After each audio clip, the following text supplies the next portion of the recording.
Baltic সাগরে উত্তেজনা, আকাশে রুশ ড্রোন, মাটিতে ন্যাটোর ট্যাঙ্ক, বড় ক্ষতির মুখে রাশিয়া।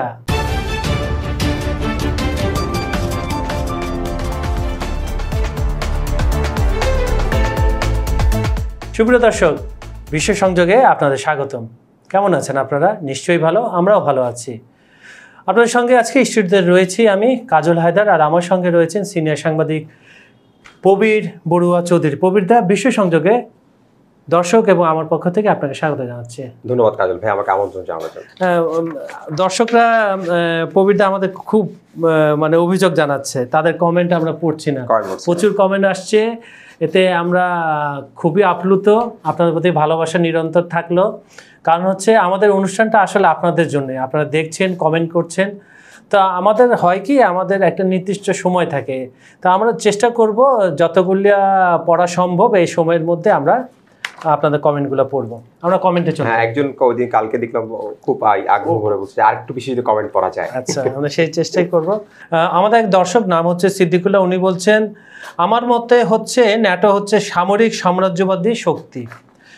আরেক দর্শক নাম হচ্ছে বিনয় সাহা, উনি বলছেন ট্রাম্পকে নোবেল দিলে শান্তির জন্য না দিয়ে বাচালতার জন্য দেয়া যেতে পারে। উনি বেশি কথা বলেন, তো এই জন্য তাকে একটা নোবেল দিতে পারে, তো এটা অ্যাড করতে হবে নোবেলে। মোহাম্মদ রজুল নামে আমাদের আরেক দর্শক লিখছেন we want a new UNO with China and other countries. একটা প্রশ্ন, এই কমেন্টটা মনে হয় কয়েকদিন যাবত আসছে যে চায়নাকে কেন্দ্রিক, চায়নাকে বেস করে একটা নতুন ইউএনও করা যায় কিনা। কারণ আসলে তো জাতিসংঘ তো এক অর্থে ব্যর্থ, খালি আপনার লিখিত কিছু বক্তব্য আর প্রতিবাদ। হ্যাঁ, এটা রুটিন ওয়ার্কের মতো দাঁড়িয়ে গেছে। রুটিন ওয়ার্ক প্রতি বছর যা হয় সেশনগুলোতে, তাই হচ্ছে আসলে নতুন করে কিছু দেখা যাচ্ছে। মোজাম্মেল হক নামে আমাদের এক দর্শক লিখছেন সকল যুদ্ধের জন্য আমেরিকা দায়ী, এদের আন্তর্জাতিক আদালতে যদি বিচার হয় তাহলে আমেরিকার সেনাবাহিনী এবং সরকারকে বিচারের মুখোমুখি করতে হবে, এটাই হওয়া উচিত জাতিসংঘের প্রথম এজেন্ডা। উনি একটা প্রস্তাব দিয়েছেন, সুন্দর প্রস্তাব। মানিক মিয়া নামে আমাদের আরেক দর্শক লিখছেন ইউরোপ চায় রাশিয়া বিপদে পড়ে যাক, আর সেই সুযোগে তারা এগিয়ে যাবে। দিদারুল আলম নামে আমাদের আরেক দর্শক লিখছেন চট্টগ্রাম থেকে মোহাম্মদ দিদার আলম চৌধুরী, বলছি আপনাদের অনুষ্ঠান দেখছি, ধন্যবাদ। ধন্যবাদ আপনাকেও। সর্বশেষ আমার হাতে দুই একটা আছে, পড়ে আমরা মূল অনুষ্ঠানে যাচ্ছি। রুমি নামে এক দর্শক লিখছেন ইউএস ব্রিটিশ যুদ্ধ আর বিশ্ব অর্থনীতিতে লুটপাট, এই হচ্ছে এদের কাজ। নিজামুদ্দিন নামে আরেক দর্শক লিখছেন আমেরিকার অস্ত্র ব্যবসায় কিছু ইউরোপের দেশ লাভবান হবে, যুদ্ধে ক্ষতি হবে সবচেয়ে বেশি ইউক্রেন ও রাশিয়ার ও আমাদের মতো তৃতীয় বিশ্বের মানুষের। জেলেনস্কি একটা উম্মাদ বলছেন সে যার ইউক্রেনের জনগণের প্রতি দায়বদ্ধতা থাকার কোনো কারণ নেই, সে আমেরিকা ও পশ্চিমাদের হাতে তৈরি। এটার একটু আপনি ব্যাখ্যা দেন ছোট করে। উনি মোটামুটি ঠিকই বলেছেন যে না, আমার কাছে যেটা মনে হচ্ছে আসলে উনি যুদ্ধের ধারাবাহিকতা, আসলে বিশ্ব জনমত যেদিকে ওনার মন্তব্যটা আসলে ঠিক সেরকমই যাচ্ছে। কারণ এখন বিশ্ব জনমত আসলে যুদ্ধের পক্ষে না, এবং কিছু ক্ষেত্রে ইউক্রেনের সেই সময়কার এক ধরনের কিছু সিদ্ধান্ত, অহেতুক কিছু সিদ্ধান্তের কারণে আসলে আজকে এই যুদ্ধের পরিণতি। এখন স্বাভাবিকভাবেই আমরা দেখি পরাশক্তিগুলোকে ওই অঞ্চলে এক ধরনের তাদের নিজস্ব নিয়ন্ত্রণ রাখতে চায়, সেই নিয়ন্ত্রণ ভাঙতে গিয়েই আসলে আজকের এই যুদ্ধের একটা ভয়াবহতা। ঠিকই বলেছেন, আমাদের মধ্যে তৃতীয় বিশ্বের মানুষের সাফার করছি আমরা। ফিনান্সিয়াল টাইমসের পররাষ্ট্র বিষয়ক যে কলামিস্ট গিদিয়ান র্যাচম্যান, ওনার একটা কলম নিশ্চয়ই আপনার চোখে পড়েছে। উনি পুরা রাশিয়া, ইউক্রেন, ন্যাটো সাম্প্রতিক সবকিছু নিয়ে ওনার একটা সুন্দর অ্যানালাইসিস আসছে, ওখানে অনেক কিছু উঠে আসছে। আমি আর প্রশ্ন আপনাকে দীর্ঘায়িত করলাম না, এই রিপোর্টটার ভিত্তিতে আপনি একটু দর্শকদের জানান কি কি আছে এখানে।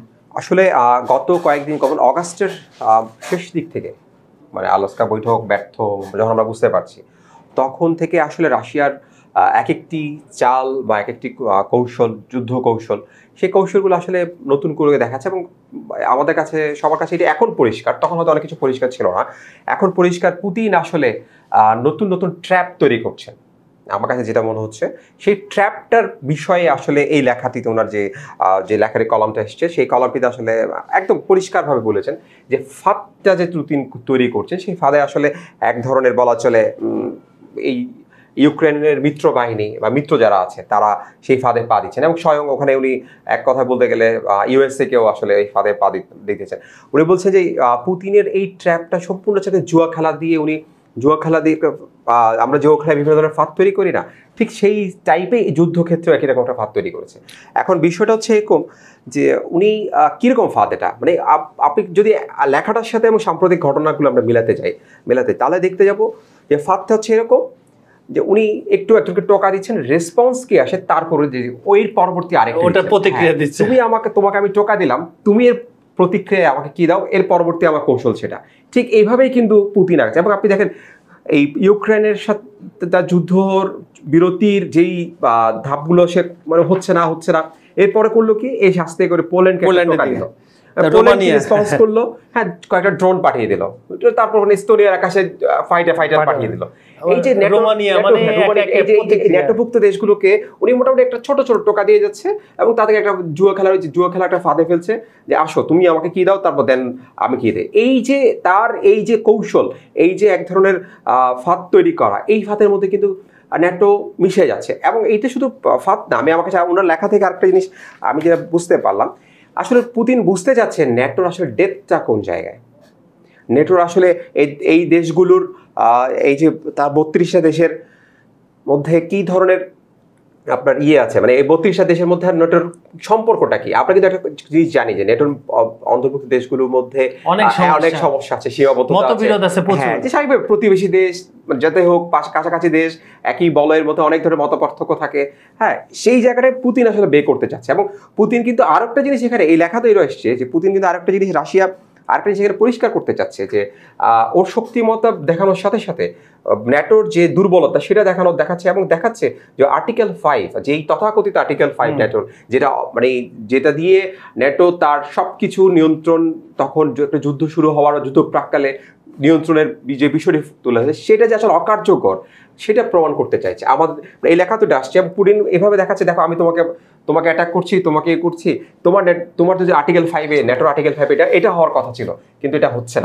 এই আর্টিকেল 5 যে কার্যকর না সেটাই আসলে পুতিন এখানে বোঝাতে চাইছে। এই বিষয়টি ওরা লেখায় ফুটে এসছে এবং আমার কাছে সবচেয়ে ইন্টারেস্টিং লেগেছে এই বিষয়টুকু বুঝতে আসলে ন্যাটোভুক্ত দেশগুলোর বা ইউএস এর অনেকদিন সময় লেগে গেছে। আসলে উনি এখন মনে হচ্ছে আমার কাছে আলাস্কা বৈঠক বা এর পরবর্তী বৈঠকগুলো এক ধরনের ছলনা ছিল, মানে উনি আসলে এক ধরনের বোকা বানিয়েছে ন্যাটোভুক্ত দেশ পশ্চিমাদেরকে আসলে এক ধরনের বোকা বানিয়ে উনি আসলে আস্তে আস্তে পার্শ্ববর্তী দেশগুলোর মধ্যে ভয় ঢুকিয়ে দিয়েছে। এবং ভয় কিন্তু তারা ভয় পাচ্ছে, কারণ ইউক্রেন কিন্তু সব ধরনের সহযোগিতা পাওয়ার পরও ইউক্রেন যুদ্ধের কোনো ধরনের কুলকিনারা করতে পারছে না। সেখানে এখন কিন্তু ওরা দেশগুলো চিন্তা করছে আসলে আমরা যদি আক্রান্ত হই, আমরা যদি রাশিয়া আমাদেরকে আক্রমণ করে বসে তাহলে তাদের কি অবস্থা হবে, এটা কিন্তু তাদের মধ্যে এক ধরনের চিন্তা ঢুকেছে। এখন এই জন্য এই সপ্তাহের শেষে কিন্তু ন্যাটোর একটি বৈঠক বসার কথা ন্যাটো শীর্ষ নেতাদের সেই দেশগুলোর মধ্যে। তারা আসলে কৌশলটা ঠিক করতে চায় না, কৌশল দেখতে চায় যে আসলে কি অবস্থা, কি করা যায়। কিন্তু আমার কাছে কেন জানি মনে হচ্ছে পুতিন সবসময় এক ধাপ এগিয়ে চালটা দেন, এক ধাপ এগিয়ে খেলেন। এই জন্য একটা জিনিস আসলে ন্যাটো থেকে উনি হয়তো পরবর্তী ধাপটা ঠিক করে রেখেছেন, ন্যাটো যেটা এখনো চিন্তা করতে পারেনি।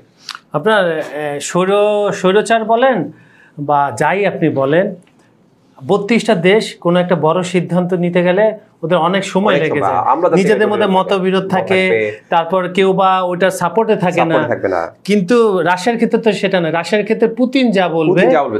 এখন দেখা গেল যে ধরেন আমরা কথার বলি এস্তোনিয়া হামলা করে বসলো, তারা মিটিং করে দেখা গেল যে মিটিং করতেছে, এখান থেকে এস্তোনিয়া শেষ, ও মিটিং করতে করতে যুদ্ধ শেষ ওখানে করে দিচ্ছে এই কারণে। আর আপনি যে জুয়া খেলার কথা বলছেন, আমি এখানে আরেকটু ডিটেলস পড়লাম, সেটা হচ্ছে রাশিয়ায় একটা খেলা খুবই জনপ্রিয়, সেটা হচ্ছে রিভলভার রেখে একটা বুলেট থাকবে, সিঙ্গেল বুলেটের একটা খেলা হয়। সেই জুয়াটাই সম্ভবত পুতিন খেলে চলেছে। এবং এই খেলা উনি কত দূর থাকেন, কখন আবার কৌশল পরিবর্তন করেন, নিশ্চয়ই আপনি এখানে একটা বিষয় কিন্তু আমাদের সেটা করতে হবে। রাশিয়ার বা সোভিয়েত ইউনিয়ন আমরা যেটাই বলি না কেন, ফেডারেশন পূর্বে রাশিয়া যে অতীতের ইতিহাস, এটা কিন্তু একটা অনেকগুলো যুদ্ধের মধ্যে দিয়ে যাওয়ার ইতিহাস। এবং পুতিন কিন্তু একজন ডিফেন্সের একজন কেজিবির চিফ, সো ওনার কাছে যুদ্ধ রণকৌশলটা অনেক বেশি ক্লিয়ার এবং উনি জানেন যে শত্রুর মনস্তাত্ত্বিক যে বিষয়টা উনি কিন্তু পড়ে ফেলতে পারে, কখন কিভাবে গিয়ে করতে পারে, কিভাবে আঘাত করতে পারে। এই জিনিসটা কিন্তু আসলে এটা কিন্তু যুদ্ধক্ষেত্রে কিন্তু শত্রুর মনোভাব বুঝে ফেলা এটা বিশাল একটি অ্যাচিভমেন্ট কিন্তু সেটা কিন্তু। আর এখানে সবচেয়ে বিষয় হচ্ছে পুতিনকে আলাদাভাবে কোনো সেকেন্ড পার্সন থার্ড পার্সন থেকে যুদ্ধ রণকৌশল শিখতে হচ্ছে না।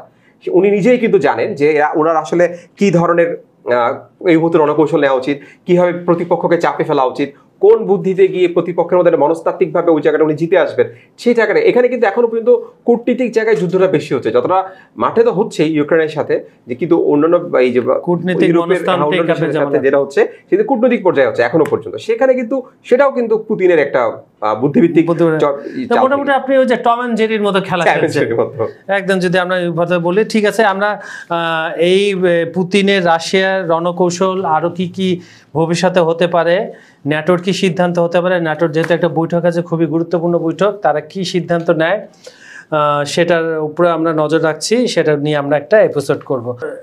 ইরানের যে পারমাণবিক কর্মসূচি রয়েছে, ইরান সবসময় বলে আছে যে এটা মানব কল্যাণের জন্য, বিদ্যুৎ উৎপাদন থেকে শুরু করে আর যেসব কাজে ব্যবহার হয় সেটারই সে ধরনের বিদ্যুৎ কেন্দ্র নির্মাণে রাশিয়ার সঙ্গে আবার নতুন করে $25 বিলিয়ন একটা চুক্তি করেছে ইরান। এই পারমাণবিক কোথায় হবে, কি পরিমাণ আর উৎপাদন হবে, কবে থেকে উৎপাদন যাবে, পশ্চিমাদের রিয়াকশন, এটা নিয়ে আপনি একটু না। এটা আসলে এমন সময় করা হতো যখন জাতিসংঘতে একটা সম্মেলন চলছে, ইরানের পক্ষ থেকে জানানো হয়েছে যে তারা আসলে কোনো পারমাণবিক অস্ত্র যাবে না, তারা ঝুঁকবে না। আসলে এই বিশ্বাসটা আসলে পশ্চিমারা তাদেরকে করে না এবং দেখা যাচ্ছে কি সাম্প্রতিক যে